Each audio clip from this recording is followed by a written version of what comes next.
السلام علیکم ورحمۃ اللہ وبرکاتہ۔ محترم سامعین، امارت شرعیہ شورا کے بہت ہی فعال اور متحرک ممبر جناب حضرت مولانا مفتی نذر توحید المظاہری صاحب نے نائب امیر شریعت کے نام ایک بڑا خط جاری کیا ہے۔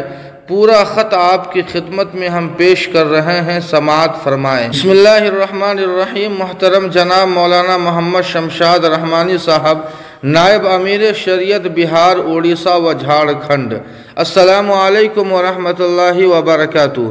جناب نے مرحومین ارباب حل و عقد کی خانہ پوری وغیرہ کے لیے 11 رکنی کمیٹی تشکیل دی تھی، جس میں مجھے بھی شامل کیا تھا، مگر صورتحال یہ ہے کہ اس کمیٹی میں میرے سوا بقیہ تمام ارکان صرف اور صرف ایک ہی ذہنیت کے حامل ہیں، جو آپ کی جانبداری برتنے کی بین دلیل ہے، اور اس سے بہار، اڑیسہ اور جھارکھنڈ کے ہمدردان امارت میں ایک اضطراب ہے۔ فی الفور اس کا مناسب طور پر حل نہ کیا گیا تو خدشہ ہے کہ یہ اضطراب کوئی دوسرا رخ اختیار نہ کر لے۔ اس 11 رکنی کمیٹی میں صرف پٹنہ ہی نہیں بلکہ اس خانقاہ مجیبیہ کو بھی یکسر نظر انداز کیا گیا، جس نے عمارت کو اول کے 3 امرائے شریعت دیے۔ اس کمیٹی میں جہاں ان کی نمائندگی نہیں ہے، وہیں گیا، جہان آباد، نوادہ، اورنگ آباد، روہتاس، سہسرام، آرا، بھوجپور، بکسر جیسے اضلاع سے بھی کوئی نمائندہ موجود نہیں ہے۔ میں اس 11 رکنی کمیٹی میں شریک رہا، مگر مجلس شورا کے دیے ہوئے اختیارات سے تجاوز ہونے لگا، جس سے یہ اندیشہ یقین میں تبدیل ہونا شروع ہو گیا کہ ساقی نے کچھ ملا نہ دیا ہو شراب میں۔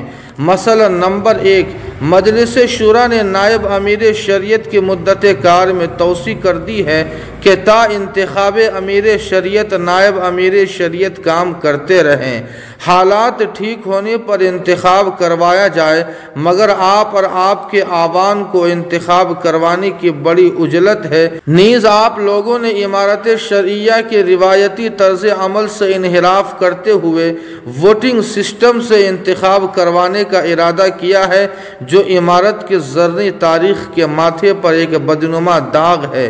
نمبر 2، جب الیکشن ہے تو ظاہر ہے کہ نومینیشن بھی کرنا ہوگا، مگر آپ نے ایک بیچ کی راہ نکالنے کی کوشش کی کہ ارباب حل و عقد کے 151 اراکین پرپوز کریں، خود امیر شریعت کا امیدوار نومینیشن نہ کریں۔ اس کے متعلق عرض ہے کہ قانونی اور اصولی طور پر بغیر امیدوار کے نومینیشن ہی غیر معتبر ہے۔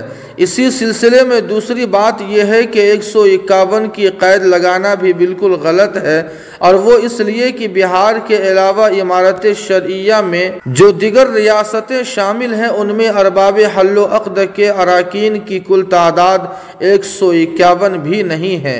مثلا جھارکھنڈ میں ارباب حل و عقد کی کل تعداد 136، اڑیسہ میں 29 اور بنگال میں 35 ہے۔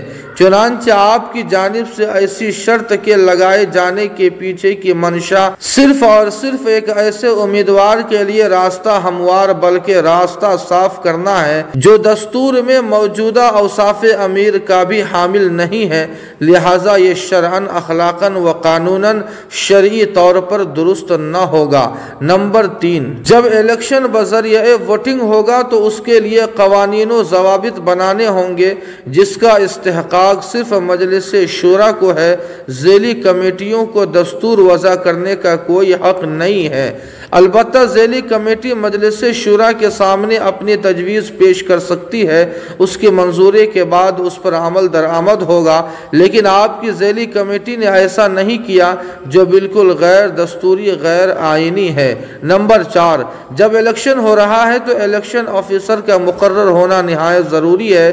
خود کو الیکشن آفیسر کہہ دینے اور طے کر لینے سے شفافیت سے اور غیر جانبدارانہ انتخاب نہایت ہی مشکل ہے۔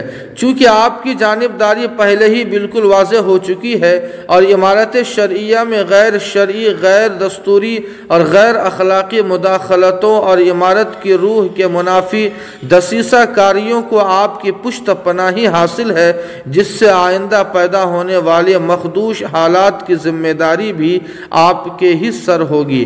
چنانچہ ان امور کی وجہ سے آپ اور آپ کی جانبدارانہ ذہنیت کے ساتھ رہنا اور کام کرنا میرے لیے بہت مشکل ہے۔ بری بنا میں اس 11 رکنی کمیٹی سے علیحدہ ہوتا ہوں اور اس سے استعفیٰ دیتا ہوں۔ جی ہاں سامعین، اس خط کے تعلق سے آپ کی کیا رائے ہے کمنٹ کر کے ہمیں ضرور بتائیں۔ ویڈیو کو لائک اور شیئر کر دیں اور قاسمی جی کے کو سبسکرائب کرنا نہ بھولیں۔ السلام علیکم ورحمۃ اللہ۔